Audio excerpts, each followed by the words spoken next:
Vai passar o medo, a angústia, a insegurança. Vai ficar para trás a saudade do abraço apertado, do almoço em família, do happy hour com os amigos. As coisas ainda estão fora de lugar. Viva o agora. Diga que ama. Pergunte se está tudo bem. Olhe com carinho quem mantém a cidade em segurança. Fique em casa, se puder. Respire. Trabalhe. É hora de pensarmos no todo. Somos o país que não desiste até o último segundo da prorrogação. E juntos daremos a volta por cima.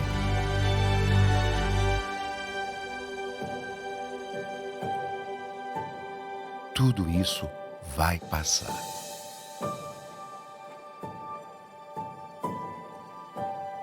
Enquanto não passa, conheça um novo jeito Quali de ajudar. Senhoras e senhores, boa noite. Boa tarde, aliás.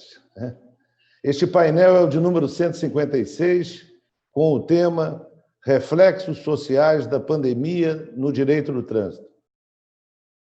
Ele é composto pelos seguintes ilustres palestrantes: Dr. Fabiano Contarato, senador da República; Dr. Hugo Leal, deputado federal; e Dr. Márcio Lieberbaum, presidente do Instituto de Tecnologias para o Trânsito Seguro. O meu nome é Armando de Souza e sou presidente da Comissão Especial de Direito do Trânsito da OAB Nacional.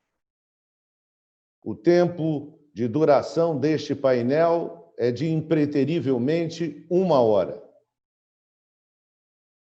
Eu concedo a palavra ao ilustre senador Fabiano Contarato, pelo tempo máximo de 15 minutos para a sua explanação sobre o tema. Senador, o senhor pode começar. Boa tarde a todos. Eu queria agradecer o convite ao doutor Armando, que é o presidente da Comissão Especial de Direito do Trânsito da Ordem dos Advogados do Brasil Nacional, congratular a presença do meu colega e na pessoa do deputado Hugo Leal, que eu sou um admirador, e do Dr. Márcio Lieberbaum, que é o presidente do Instituto de Tecnologia para o Trânsito Seguro. Bom, a minha fala aqui, para quem me conhece, vai ser vou tentar ser o mais didático possível dentro desse tema que envolve trânsito, Lei 9.503/97. Bom, o Código de Trânsito Brasileiro, que é de 97, mas ele entrou em vigor em janeiro de 98, ele elenca ali condutas que têm repercussão na esfera administrativa e na esfera criminal.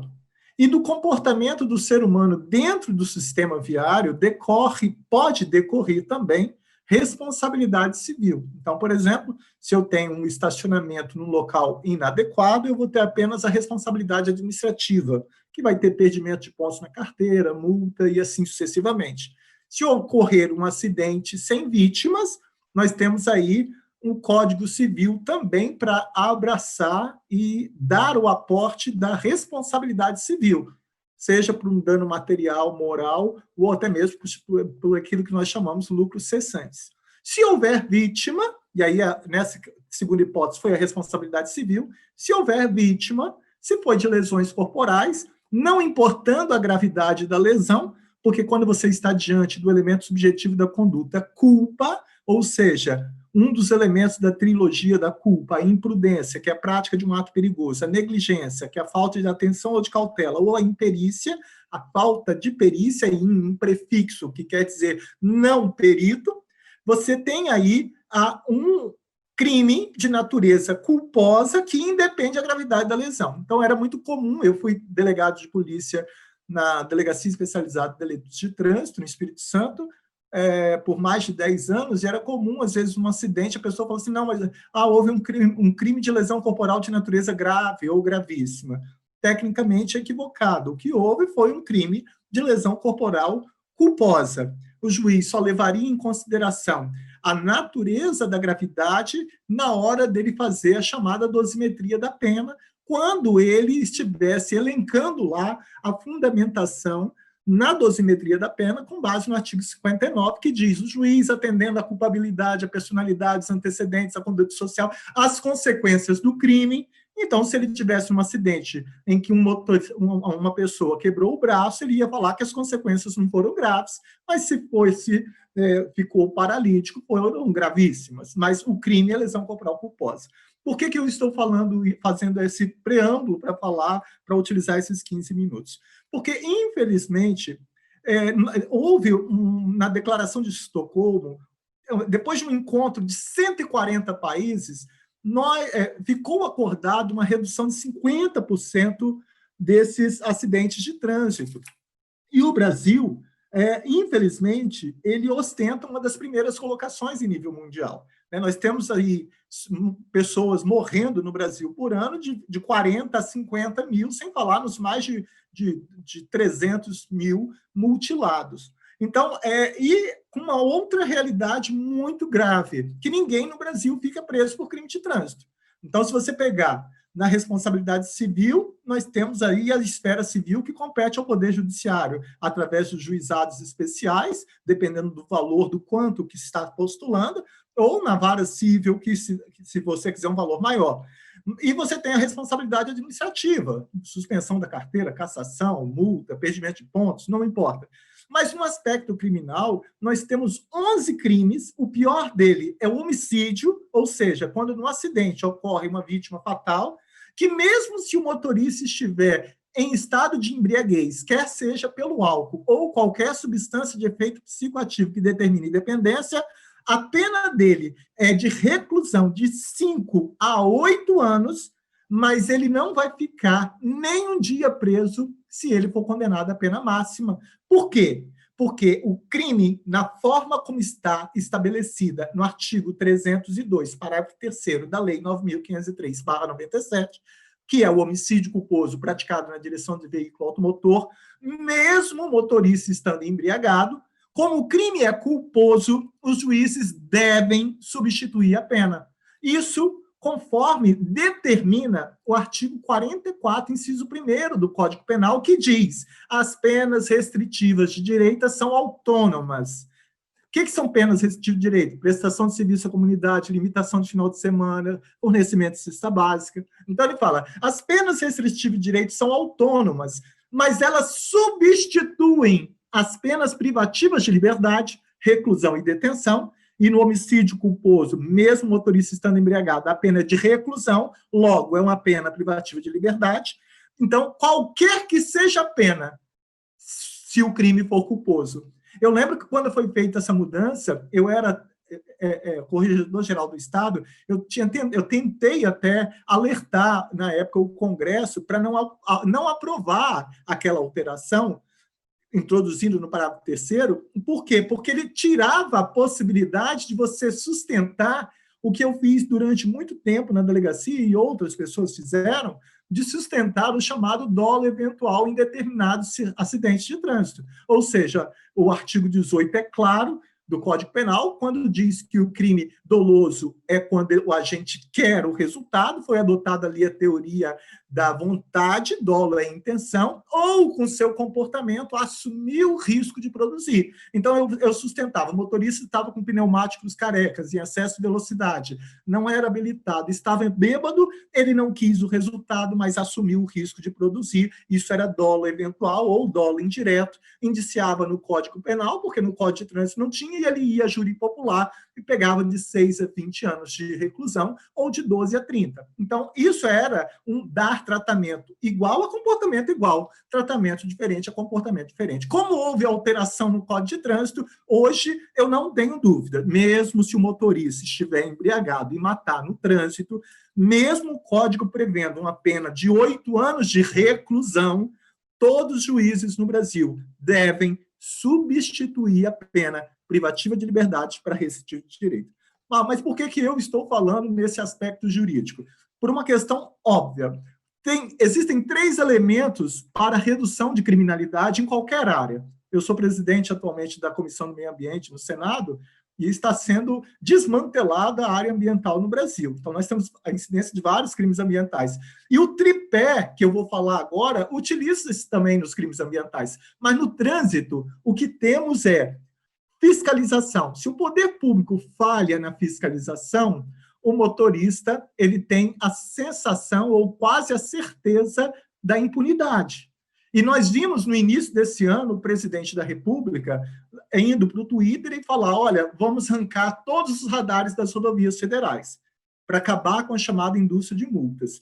Com todo respeito, eu não acredito em indústria de multas. O que eu acredito é na indústria de motoristas que infringem a lei. Se existem excessos ou em pontos inadequados, tem que ser feito um estudo técnico e redimensionado, retirar de determinado local e colocar em outro, se for o caso. Agora, um dos sistemas de fiscalização de excesso de velocidade nas rodovias federais que se tem era através dos radares. E eu tive que entrar na Justiça Federal e, graças a Deus, conseguimos para ele manter os radares. O segundo ponto, ou seja, o motorista tem que sair de casa com quase 100% de certeza que ele vai ser parado numa blitz. Como acontece, e foi um exemplo para o Brasil no estado do Rio de Janeiro, na chamada Lei Seca, na operação de Lei Seca. Eu mesmo fui lá presenciar por 2 vezes. Então, se o motorista sai de casa com a certeza de que ele vai ser parado numa fiscalização, ele vai pensar antes de violar as regras de circulação.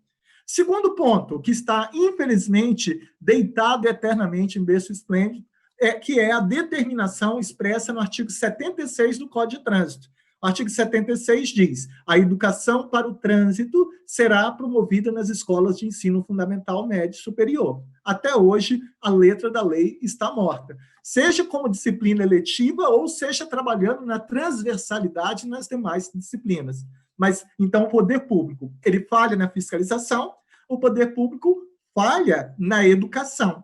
E o poder público, infelizmente, através do Congresso Nacional, falha na legislação, que não adianta você... Olha só, ele está violando o principal bem jurídico, que é a vida humana, quando ele pratica um homicídio culposo na direção de veículo automotor, estabelecendo uma pena privativa de liberdade de reclusão até 8 anos, mas mesmo se condenasse a pena máxima, e nós sabemos que no direito penal moderno as condenações para ir sempre para o mínimo, mesmo se condenasse no máximo, ele não vai ficar nem um dia preso. Então, hoje, nós temos uma triste realidade no Brasil, de que o Brasil tem, com esses acidentes de trânsito, um impacto astronômico no Sistema Único de Saúde. Só no Ministério da Saúde, o custo desses acidentes ultrapassa 50 bilhões de reais.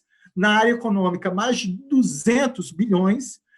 Os leitos do setor de ortopedia e traumatologia ultrapassa mais de 60% com vítimas de acidente de trânsito, quando deveriam estar sendo utilizados, principalmente nesse momento de pandemia, para aqueles casos por envelhecimento natural ou por uma decorrência de uma saúde normal ou existente que acontece com o ser humano em decorrência do tempo. Então, o poder público aí, se ele não quisesse avaliar o custo desses acidentes, nem tampouco valorar a vida como ele está fazendo, você tem que ver o valor desses acidentes na pensão por morte, pensão por invalidez, auxílio-doença.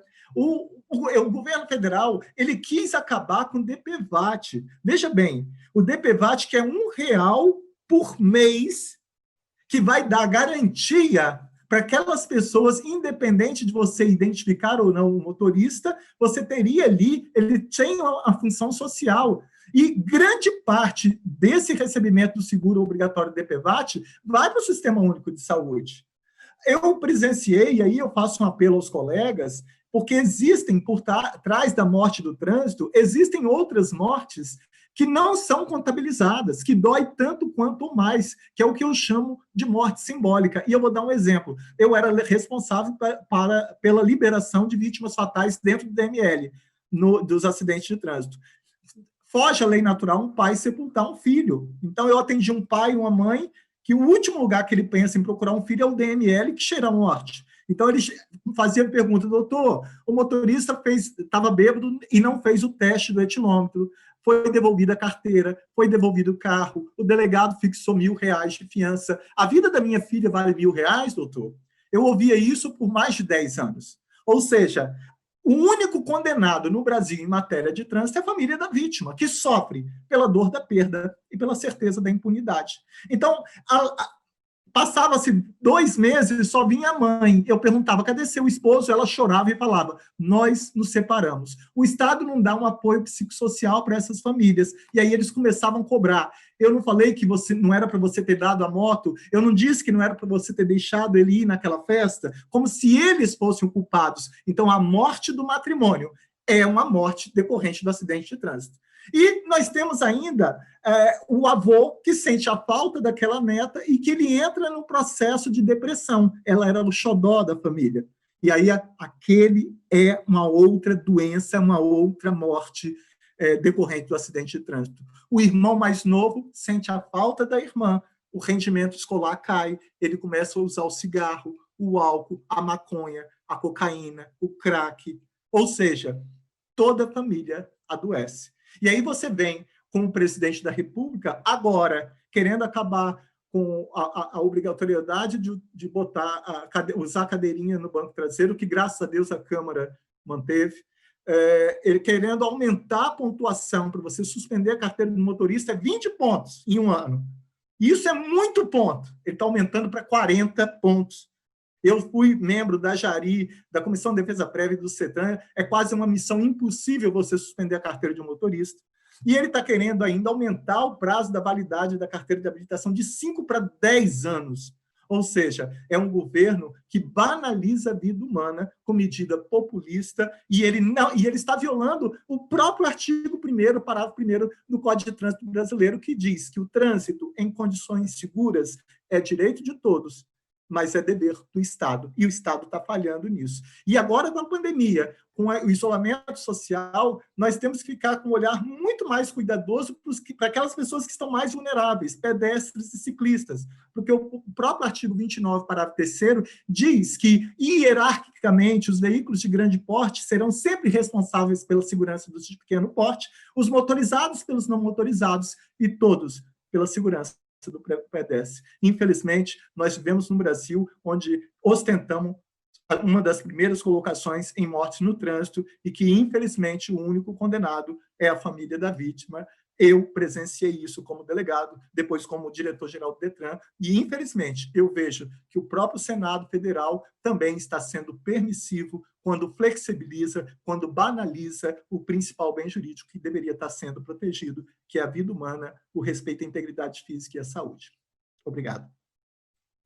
Senador, parabéns pela explanação. Eu queria fazer um comentário que, na faculdade, eu aprendi que uma lei, para produzir a sua eficácia, era necessário que houvesse, por parte das autoridades competentes, vontade política para que, efetivamente, aquela legislação, aquela boa legislação, no caso, a legislação de trânsito hoje vigente, ela possa produzir todos os efeitos positivos que ela possa produzir. Se não houver boa vontade, efetivamente, aquela lei será uma lei morta. Ela existirá, mas não produzirá os efeitos. Me parece que o deputado, vou passar para o próximo palestrante, o doutor Hugo Leal, deputado federal, ele me parece que está com um probleminha, e eu vou perguntar ao doutor Márcio Libenval se ele pode substituir. O doutor Márcio, então, tem o mesmo prazo concedido ao senador Contarato, e eu pediria que, se possível, começasse a sua explanação. Prazer, parabenizando já o senador Contarato pela brilhante aula que ele deu aqui para todos nós. Sabe tudo, conhece muito. E uma curiosidade, Armando, um dia voltando de São Paulo, no avião, senta ao meu lado uma pessoa do Espírito Santo. E a gente está aqui batendo papo sobre a implantação do exame toxicológico de larga janela, e ele fala, vocês têm que levar o Contarato. Mas quem é o Contarato? Contarato é o diretor do Detran, é barra pesadíssima. E parece que deu jeito, deu uma boa solução ali. A gente tem avanços feitos aqui no Brasil, que vivia uma epidemia sobre rodas antes da pandemia tirar as rodas da nossa epidemia, e isso acontecia porque houve sempre muito descaso. Você falava, Armando, da importância da boa vontade. Boa vontade é um artigo muito raro e necessário, mas tem que ter apenamento qualificado e proporcional àquele crime, àquela mazela que está sendo cometida por quem quer que seja, porque no Brasil lei tem que pegar. E não pega se você não tem um apenamento proporcional a ela. O Brasil é o terceiro país que mais mata no trânsito mundial. O Brasil, a gente sabe que, e aí é coisa do mundo, 94% das causas de um acidente de trânsito são falha humana. 3% problema de infraestrutura viária, 3% problemas veiculares, 94% a falha humana. E desses 94%, 50% ocorrem por conta do álcool e das drogas. O deputado Hugo Leal foi de grande felicidade, apesar de ter brigado muito com o Ministério da Saúde para conseguir aprovar a sua lei seca, coisa de mais de 10 anos. E aqui no Rio de Janeiro, onde ele toma conta pessoalmente, a coisa funciona muito bem. Ainda assim, os acidentes, obviamente, que continuam acontecendo. O álcool e as drogas não são a única causa. Nós fizemos um estudo com 2 pós-doutores da USP para fazer uma comparação. Se nós levássemos a pleno efeito tudo o que acontece na lei seca para que a fiscalização pudesse também fiscalizar as drogas em todo o Brasil, nós levaríamos 40 anos para atingir os mesmos efeitos que estão sendo atingidos pela política preventiva do exame toxicológico de larga janela. Por quê? Esse exame, por ser uma ação preventiva e abarcar a totalidade dos motoristas profissionais ao longo de 5 anos, ele tem um atingimento não só de 100%, mas ele faz com que, por sua janela de 180 dias, as pessoas não possam se esconder, já que é um exame com data marcada, daqueles efeitos nocivos e nefastos. Se perde muito da sua capacidade psicomotora, a capacidade do relacionamento entre neurônios e músculos para pronta reação tempestivamente quando alguma falha no trânsito acontece, se perde o senso de orientação e sentido, noções básicas como distância, velocidade, direção e sentido, se perde o equilíbrio, enfim, se perdem várias das capacidades necessárias para que você reaja ao tempo e à hora de tudo aquilo que acontece fortuitamente no trânsito brasileiro e no trânsito mundial. O advento do exame trouxe para nós uma redução de 34% nos acidentes com caminhões e 45% dos acidentes com morte. O primeiro ano do exame reduziu aquela população economicamente ativa que é impedida normalmente de produzir pela acidentalidade da qual se vitima, que era de 217 bilhões de reais, além dos 50 bilhões que o senador Contarato falou do SUS. Esses 217 caíram para 147 numa economia ou numa reinserção de produto interno bruto brasileiro de 70 bilhões. Nós tiramos 3 milhões e 600 mil motoristas das ruas do Brasil porque fugiram da renovação das categorias CD e Edson e CNHs porque sabiam que seriam pegos pelos exames. Houve uma coisa muito chocante que nós tivemos aqui, 17 liminares, e aí a gente vê como o corporativismo é muito forte no Brasil. 17 liminares contra o exame toxicológico. O deputado Hugo Leal enfrentou o próprio Ministério da Saúde, que era contrário à implantação da lei seca ao tempo em que fora feito. Então, essas 17 liminares caíram em tempos diferentes, em estados diferentes. E em cada estado, ao tempo em que caía aquela liminar, entrava em operação o exame e havia, naquele mesmo momento, uma redução de 35% a 50% da renovação das categorias CD. É uma coisa inusitada, porque é uma curva ascendente. Nascem mais do que morrem, além do que o nosso sistema de óbitos também não registra O de óbitos eu não posso nem falar, mas o do Denatran, ali os óbitos continuam. Os motoristas morrem, mas eles continuam com suas carteiras até que seja dada a baixa, porque não existe entre o Sinob dos cartórios e o Denatran uma relação que assegure a baixa da carteira com o óbito do motorista. Então, nós temos assim, uma queda estúpida por conta da inserção do exame toxicológico e que também não vai resolver tudo. Nada há de resolver tudo. É um conjunto de políticas públicas que se somam, que se complementam, que se unem nesse esforço, mas nada como a alteração do comportamento humano. Por quê? Nós vemos, e aí foi essa grande percepção que nós tivemos ao tempo da implantação do exame, os motoristas profissionais representam 4% da população motorista, ou 4% da frota viária que está em circulação. Eles participavam de 38% dos acidentes e de 53% dos acidentes com morte. Nas colisões de veículos pesados com veículos leves, as mortes entre motoristas de veículos pesados eram de 3%. 97% dos que morrem são, obviamente, de veículos pequenos. Então, tudo isso nos levou a uma política pública que foi questionada exatamente por aqueles que deveriam promovê-la, porque se o Estado, enquanto poder concedente, dá a alguém o direito de fazer alguma coisa e, para isso, prover a sua família, sustentar a sua família com a exploração da rua e da estrada, esse Estado, poder concedente, deve verificar a capacidade que essas pessoas que vão ganhar dinheiro com a rua e com a estrada têm de fazer aquilo que estão fazendo sem prejudicar a sociedade no seu conjunto. Então, essa foi uma grande vitória. E eu estou falando, senador, dessa política pública do exame. O deputado, com certeza, não se furtará de falar da lei seca, que produz também resultados maravilhosos, mas eles todos ainda insuficientes. Nós conseguimos baixar de 60 mil para 32, 33 mil mortes. Ainda é uma epidemia sobre rodas. Tornará a ser tão logo essa pandemia passe, né? Porque hoje as pessoas viram o quanto diminuíram os acidentes de trânsito porque elas estão em casa. Os motoristas não estão indo para a rua sofrer os acidentes que os motoristas de veículos mais pesados nos imporiam, né? Ou se ambos se imporiam reciprocamente. Então, o fato concreto existe, e eu me ative a isso aqui que o senador falou e que você observou bem, existe a necessidade da boa vontade, mas mais do que a boa vontade, tem que haver o apenamento proporcional. As pessoas têm que sentir e tem que doer principalmente no bolso, né? Eu estava ouvindo, senador, a sua fala, e às vezes a gente conversando aqui questiona, né, o que deve ser motivo de subtração de liberdade, quais são os crimes que devem levar à subtração de liberdade e quais os que não. Porque no Brasil, você ser preso aqui é uma condenação definitiva para a sua cidadania, para a sua vida, para a sua qualidade humana, para você sobreviver a todas as memórias daquilo que se passa no cárcere brasileiro, onde você entra e é automaticamente absorvido por um grupo miliciano ou por um grupo de traficantes. Se você não entrar para o Comando Vermelho, você entra para o Amigos dos Amigos, e se não entrar, morre. Então, tem que se pensar, além do trânsito brasileiro, além daquilo que vai ser no trânsito depois que a pandemia passar, como a gente pode criar um sistema de apenamento que seja proporcional para que as pessoas... E aí o senador falou brilhantemente sobre o dolo eventual, né, que não é o dolo, não é a vontade, o cara não faz aquilo buscando aquele resultado, mas ele assume o risco de fazer e, por isso, tem igual culpa.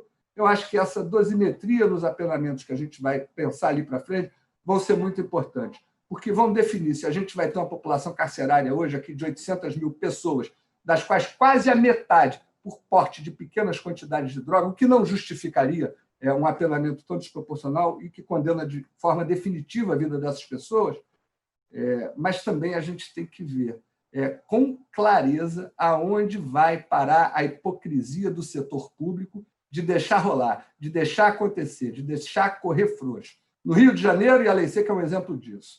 O deputado Goulart toma conta aqui de perto, da lei seca que acontece na sua plenitude. Hoje, claro, não, ninguém vai soprar coisa nenhuma com essa pandemia, onde tudo que a gente está querendo é esconder a boca e não ficar soprando bafômetro. Mas aqui no Rio ela é plena. Em outros estados, dificilmente. Pernambuco também ela ocorre muito bem. E nos outros lugares não. E a gente vê a diferença na queda dos índices da acidentalidade entre os jovens por conta deles estarem ou não estarem providos de embebedamento. Então, assim, tem que acabar com essa coisa de não, vamos fazer... São relações de causa e efeito. Por que do exame toxicológico? Porque eles representavam 4% da frota viária e matavam 53% dos acidentes. Tem uma discrepância estatística evidente e isso tinha que ter uma causa. A causa era a tentativa do aumento da capacidade de suportação do corpo para que o tempo de jornada diminuísse e ele concorresse deslealmente com aquele motorista que não usa drogas.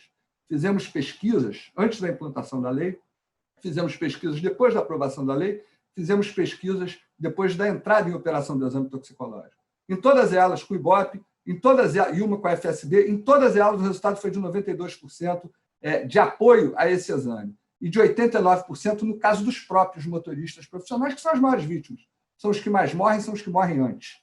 Então, as famílias que fazem o uso do exame toxicológico, 70% de quem contrata o exame é a esposa, preocupada que o marido possa estar realmente demonstrando aquilo que ele é, e não um motorista drogado, lesado, porque ela tem medo que ele entre também na concorrência. Às vezes falta o dinheiro, o mês acaba, mas o dinheiro acabou primeiro. Então, quando o dinheiro acaba antes do mês, o cara vai correr atrás. E quando ele corre atrás, ele usa a droga, diminui o tempo de jornada, concorre deslealmente, expõe a vida de toda a sociedade a risco, e nada era feito em relação a isso. Eu vejo que tem muito mais o que fazer, mas fico muito feliz que hoje essa lei 3267, esse projeto de lei 3267, preservou muita coisa. Ontem vi o presidente falando numa live que ele gostaria que não fosse aos 50 anos, os 10 anos, mas sim aos 65, que é a idade dele, ele se sente muito bem, e ele, obviamente, que não representa a qualidade de saúde média da população brasileira. A gente quer que as pessoas se testem, se provem e sejam aprovadas pelo Estado, que é o poder concedente dessa licença que a gente tem para dirigir, que muitas vezes a gente transforma veículos em armas, e é necessário que isso seja realmente feito com todos os rigores. Eu acho que o excesso de leis é uma coisa muito ruim, mas o Brasil produz muita legislação e pouca eficácia legislativa.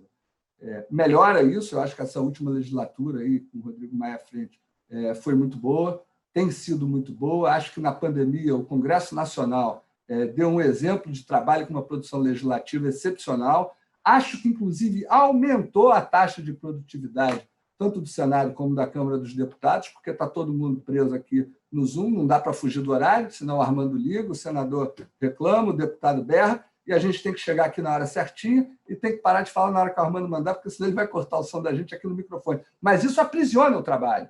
Então, o trabalho hoje é realizado de forma mais intensa, a gente não tem que pegar o carro, não tem que pegar o elevador, não tem que usar a escada, não. Você está o dia inteiro aqui na frente desse negócio. E ganhou o Zoom, né? O Zoom cresceu bastante aí com essa pandemia. A gente tem que torcer para que realmente se chegue a muita eficácia no combate à violência viária, porque ela está prestes a voltar. Então, logo acabe a pandemia, volta a epidemia sobre rodas. E se a gente não tomar conta, ela volta com tudo. Felizmente, o governo fez acordo, o exame toxicológico foi preservado, nós temos notícia, eu ouvi pessoalmente dele, mas nós temos notícias renovadas do governo que o presidente sempre foi a favor do exame, mas que teve lá, enfim, algum receio por conta daquela parada dos caminhoneiros, presidente recém-eleito, caminhoneiros ameaçando a greve, a Casa Civil ainda muito insegura do seu papel. Isso hoje é passado, a coisa está madura, o exame prevalece. A lei seca deve ser levada a termo, como é no Rio de Janeiro, em todos os demais estados, só traz benefício.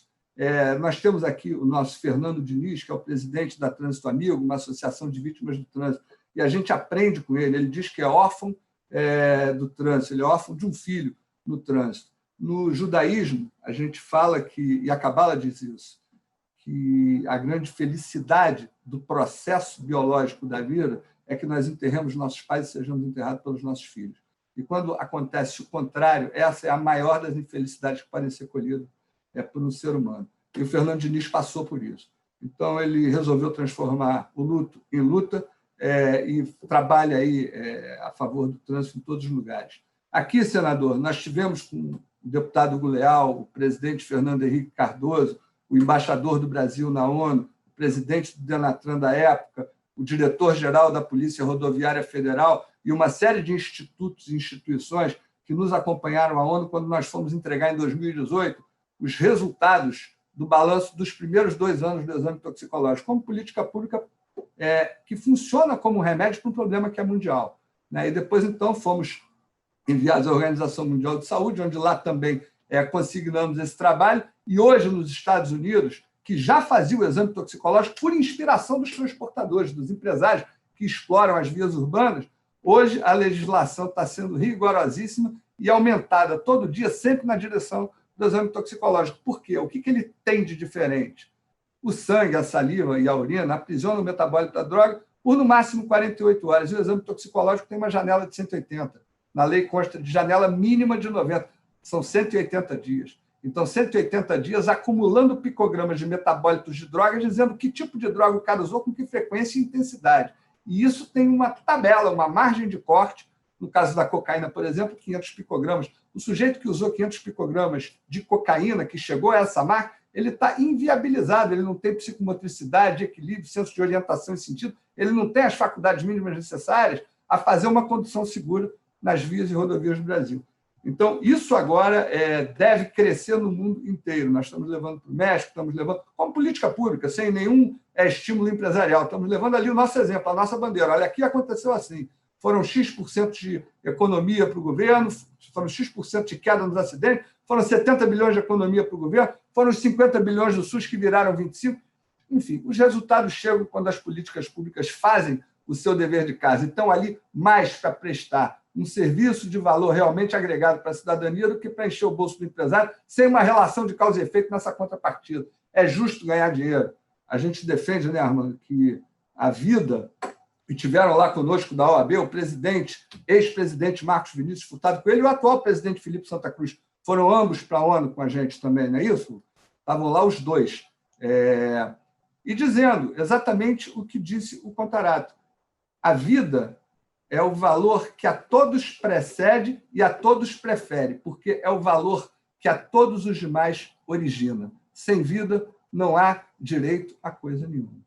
Então, a gente segue aí fazendo campanha aqui do exame toxicológico, o deputado Hugo campanha da lei seca, o senador Contarato, você assistiu, que deu uma aula para a gente aqui das relações de causa e efeito entre os apenamentos e as coisas que acontecem, o desrespeito que existe com a vida humana, principalmente quando ele encontra a reversão dos pais que enterram filhos e morrem famílias inteiras. Morrem famílias inteiras. São mortos-vivos que sobrevivem, não vivem. Então, eu acho que esse tipo de painel e as iniciativas que a OAB vem tomando aí ao longo do tempo, em muito nos estimulam a buscar sempre a reparação do direito, e o direito à vida é o direito que a todos preferem, de fato.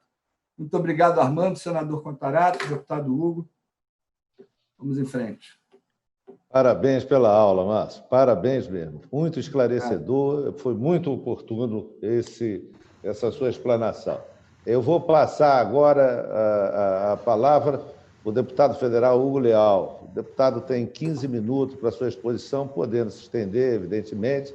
O deputado Hugo Leal é o autor da lei seca, quer dizer, já falado aqui tanto pelo senador Contarato quanto pelo próprio Márcio Lieberman, com relação à importância dessa legislação na preservação, na proteção da vida. Então, deputado, pode iniciar sua explanação pelo tempo de 15 minutos. Boa sorte. Obrigado, Armando. Obrigado, senador Fabiano Contarato. Muito bom poder rever, mesmo que de forma digital, né? Sempre oportuno o trabalho, e o seu trabalho fez muita diferença lá no Espírito Santo, tanto que Vossa Excelência está aqui hoje como colega congressista. É o Márcio Lieberman, é sempre uma satisfação poder ouvi-lo novamente. Já tivemos, como ele manifestou, em várias oportunidades. Nós tivemos um debate intenso na época também, quando discutimos a questão da lei de tempo de direção do motorista, e isso foi introduzido nesse debate, à época, dos motoristas, especialmente categoria C, D e E, e acho de extrema relevância. Eu não consegui ouvir 100%, mas a maior parte da fala do senador, que eu já conheço a tese, já conheço a linha de raciocínio, que é perfeita, é a qual eu me filio exatamente nisso, porque a sensação que se passa nessa perspectiva é da impunidade. O trânsito, parece que há uma conivência das autoridades, aí lato sensu, não falo de todas, mas um certo mecanismo de achar que no trânsito não tem problema nenhum, não há necessidade de você ter uma punição mais imediata.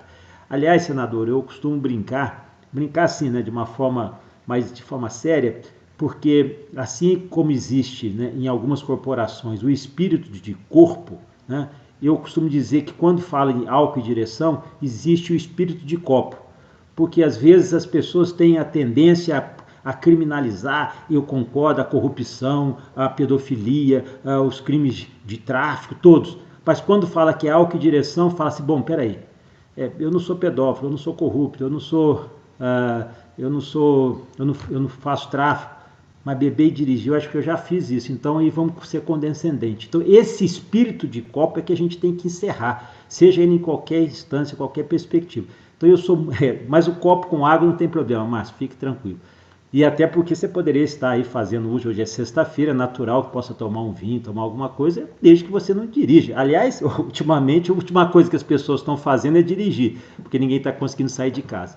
Mas eu quero retomar exatamente dentro dessa linha, dessa preocupação. O que nós estamos tratando, né? O que nós estamos enfrentando nesse momento? Exatamente isso. O que mais se falou aqui foi exatamente da questão da vida. A vida é a primeira circunstância e é o que a gente tem que defender de todas as formas, aí em todas as suas instâncias. Não por acaso, né, já que nós estamos falando aí, o Armando falou tanto de lei seca, o senador também, o Márcio, eu sempre costumo dizer o seguinte, apesar de já ter 2 anos de lançamento, eu sempre costumo fazer uma propaganda aqui do meu livro, Lei Seca, 10 anos, a Lei da Vida. Então, aqui a gente conta um pouco da história, de como foram os desdobramentos, como é que foi a Lei Seca. Isso foi lançado em 2018. Quem quiser, a gente pode, faz um contato lá com o gabinete, a gente pode encaminhar um exemplar desse aqui, contando toda a história de como se deu a Lei Seca, e depois a gente chama Lei Seca 2 também, que é a Lei 2.760, que fez o aperfeiçoamento da legislação, e sempre com que tipo de experiência? Experiência de quem está na ponta, experiência de quem fiscaliza, a experiência de quem atua, por exemplo, aí no caso do senador, lá na área, né, da investigação, né, da ação penal ou ainda do inquérito, porque é uma resistência, sabe disso? É impressionante quando se trata de crime de trânsito, as pessoas têm uma certa... Não, deixa isso aí, é crime de trânsito, não é tão importante.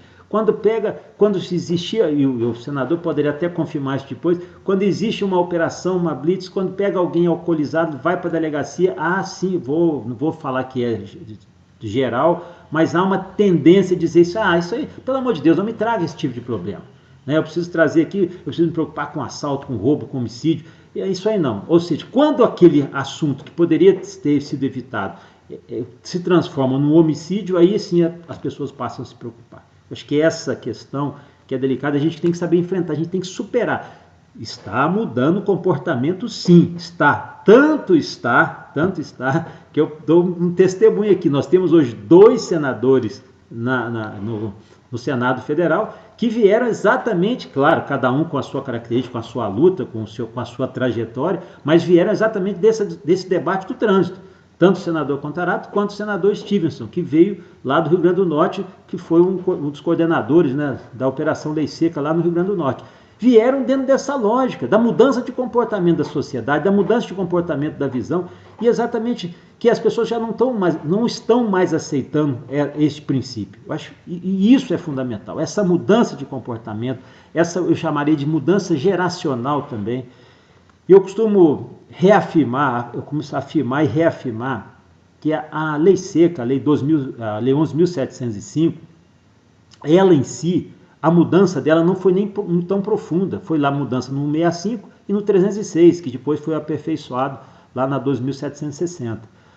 A mudança não foi uma mudança profunda, tão significativa, mas ela teve um significado de comportamento. Eu digo que ela é muito mais uma mudança geracional do que legislativa. Ela foi incorporando na sociedade, foi incorporando numa geração exatamente esse espírito. Assim como nós temos uma característica com o cigarro, que eu poderia até fazer esse debate sobre o álcool aqui, mas não é o caso, mas a gente tem sobre o cigarro que hoje uma pessoa, se você entrar numa sala e acender o cigarro, todo mundo vai ficar observando você, vai ficar olhando e vai recriminar. E o que está se transformando na questão do álcool de direção também é a mesma coisa. Antigamente era uma circunstância que era aceitável. Ainda tinha aquela frase, não, mas quando eu bebo eu dirijo melhor. É completamente equivocada. E isso vai mudando, esse comportamento vai se alterando, e vai se alterando impressionante com uma característica com os jovens. Isso é uma característica, sim, eu falo isso porque eu sempre dou esse testemunho, eu tenho 2 filhos, né? A minha filha está com 26 anos e meu filho com 24. Imagina que há 12 anos atrás, que o ano que a lei seca tem, um tinha praticamente 10 anos e outro tinha 12 anos. Então, aliás, 12 anos e 14 anos. E foram jovens que foram crescendo com essa experiência, dizer, não, beber e dirigir não é bom, não é bom, não é bom. E hoje acontece uma outra característica, olha que interessante. A característica que esses jovens já não querem mais andar de carro, não querem mais, o objeto do desejo dele quando passam na faculdade não é mais ter o carro. Talvez o carro se tornou um empecilho, e isso a gente muda para uma outra perspectiva, para uma outra linha de raciocínio.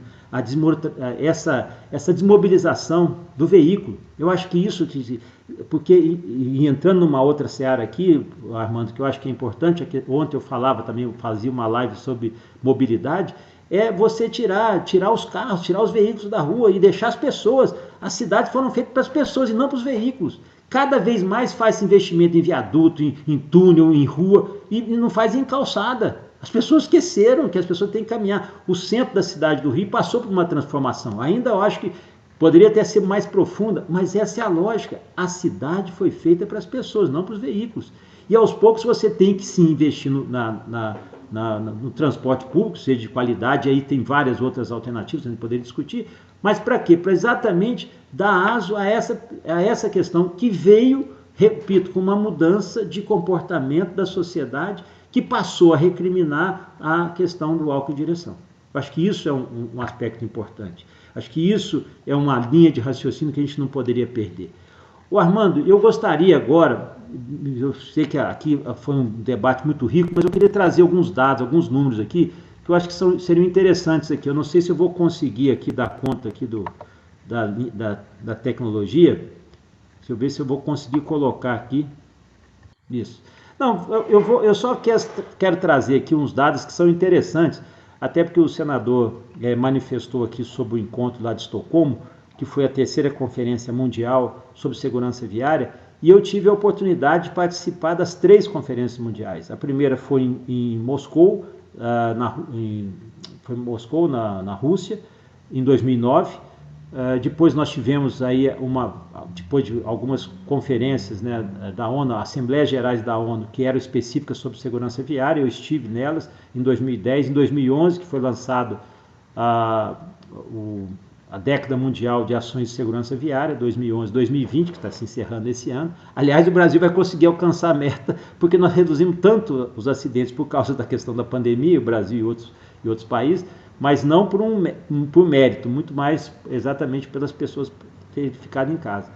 E nós tivemos um debate muito intenso sobre isso. O Brasil tem se esforçado, pelo menos no panorama nacional, ou seja, nas rodovias federais, com a Polícia Rodoviária Federal, que eu tenho orgulho de representar a Frente Parlamentar em defesa da Polícia Rodoviária Federal, na Câmara dos Deputados. Eu tenho feito um trabalho muito direcionado com equipamentos, com fiscalização, seja na questão da velocidade, seja na questão também da fiscalização sobre álcool e direção. E aí, aqui só para trazer uns dados aqui de 2017 e 2018, você veja que houve uma redução no número de mortes, tá? Aqui são números da seguradora DPVAT, a gente não é um número que a gente tem assim como principal característica, mas como os dados deles são bastante aperfeiçoados, quer dizer, cada vez mais tem se aperfeiçoado, a gente tem que trabalhar em cima deles também. Então, olha, veja aqui, nós tivemos uma redução, tá, de 2017 para 2018, no número de mortes e no número de invalidez permanente também. Mas tivemos um aumento das despesas médicas, mas de uma maneira geral, uma redução. Isso significa duas coisas, né? Realmente nós tivemos uma redução, sim, em 2017 para 2018, nós já vimos com essa redução em 2016, mas também muito pelo perfil que a própria seguradora líder DPVAT acabou se fazendo na auditagem dos seus pontos, dos seus quadros, e muitas vezes eram fraudes que estavam acontecendo. Mas os dados aqui são bastante significativos e não diferem muito do que é hoje o nosso Sistema Único de Saúde. Então, nós, apesar de todo o esforço, nós também estamos aqui numa trajetória de descendente com relação à questão da tragédia. Ocorre que havia uma perspectiva, por exemplo, no ano de 2019, também ter uma nova redução para 35 mil. E aí sim, a princípio, são projeções avaliáveis que nós poderemos ter uma redução e depois um aumento na perspectiva de 2020, o que com certeza não acontecerá. Esses aqui são só matérias que foram projeções feitas. Mas o interessante é o seguinte, o que eu queria trazer, que o Márcio falou sobre o PL 3267, eu tenho, assim, apoio, né, porque eu acho que tiveram modificações interessantes, mas é impressionante como nós perdemos o nosso tempo, mais uma vez, com a parte burocrática. Né? Nós ficamos numa discussão sobre vencimentos de CNH, sobre registro, licenciamento, comunicação, transferência, apresentação de defesa, recurso, comunicado de novo endereço. Ou seja, eu entendo que isso é uma parte importante, mas não é a essência de um debate com o Código de Trânsito. A essência de um debate é o que eu estou fazendo, qual é a modificação legislativa que eu vou imprimir que vai trazer a redução de mortos e feridos no trânsito. Eu acho que essa é a primeira pergunta em qualquer modificação legislativa que nós possamos trazer. Todos esses são importantes do ponto de vista relacional, do ponto de vista burocrático, do ponto de vista até mesmo da percepção. Mas não é o essencial. Nós ficamos muito tempo debatendo o não essencial e o essencial, que são os acidentes, por que provocam os acidentes, a questão das perícias, isso acaba não acontecendo. E aqui, só para a gente, né, não falar do tema especificamente, repercussões jurídicas, é só para a gente ter uma ideia aqui, nós estamos vendo a quantidade de pessoas e veículos nas ruas antes e depois. Um pouco antes da pandemia, em março de 2020, e depois num outro período já com a pandemia. Então, obviamente, com um nível menor de circulação de pessoas, o que aconteceu? Dentro do ambiente urbano, redução de acidentes, consequente mortes feridas. Por exemplo, Porto Alegre registrou queda de 80% em acidentes, não tinha gente andando na rua. São Paulo, 31%, Campo Grande também uma redução de 80% e Recife também quase 90% da redução das ocorrências de trânsito. A pergunta é, o que fica deste exemplo? O que fica de aprendizado depois desse momento?